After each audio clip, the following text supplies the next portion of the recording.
Okay, hello again, class. So I've got a clamp-on ammeter here, and the purpose of this clamp-on ammeter is we're going to measure the current that this motor draws. Remember, in our learning hub, we've discussed three values of current that a motor can draw. There would be that starting or that inrush current. There's the running current, or the FLA, full load ampacity that is, and then there's a locked rotor current. Now we're not going to be able to simulate a locked rotor current for safety reasons within this lab space, but we can certainly see and demonstrate the full load ampacity or the running current of the motor plus the inrush current it takes to get this motor up and running. Okay, so I've left that same two-station stop-start circuit connected up, and what I'm going to do here now is I'm just going to pull the camera a little bit more forward here.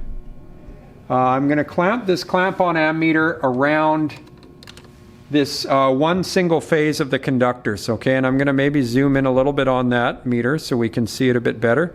Now this fluke meter, what it has the ability to do, I just need to make sure we're going to get on camera here without some reflection, because that seems to be happening here. Okay, so when I energize this this motor, what ends up happening here, sorry, I'll just tilt it down a little bit, that's better anyways. Okay, so once I start the motor, what we're going to see is it'll just document how much current that phase is drawing. So I'm just going to do that to start with here. Okay, so you might have seen a flash, no you probably didn't because we had a little bit of a glare on the screen there, but we see a current value of around 3.6. So if I take this and go up to another phase of that conductor of the motor while it's running, we're about 3.9 in that phase. And in this phase, the last one, we're sitting at about 3.4. Okay, so we're 3.6, 3.9, and 3.4. So I'm going to go to the 3.9 phase, which I think was this one. That one there. I'm just going to stop the motor. And then I'll let that come to a full stop so that we don't have any actual momentum going there. And then the ability, or the fantastic thing that this fluke meter has is it has the ability to measure the inrush current. So I can hit a button here in a moment once I know everything's stopped. Okay.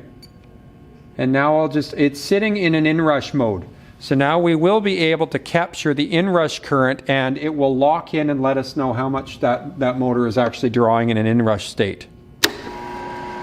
So we can see it saw 17.1 amps of current inrush, and then once I take that off the inrush and just go to a regular, it now idles back down to its 3.9. So that's roughly a little over 400% of the actual running current in that phase of the motor in order to get it overcome and started, you know, from that stopped position. So that's pretty substantial, okay? We could compare it to a couple of the other phases. All right, so we'll look at this phase once it comes to a stop. I'll click this on inrush again so we can see. We'll just let it get to a stop position. So anytime the rotor has any sort of momentum already with it, it's going to be easier to start. So I'm just waiting for that motor to completely stop rotating, which it is right now. And now I'm going to hit the start again. So we see that phase only drew 15.7 amps of inrush. And then if I take it off the inrush, you'll see that it idles down at 3.6. So the inrush is really fast. However, once it's stopped, or once the motor is running completely, then you'll see that it idles back down to its full load ampacity really quick. So that was the purpose of that video. Hope you enjoyed it, and we were able to showcase the differences between the inrush current or the startup current, and then the running current or the full load ampacity. Okay, see you in the Learning Hub.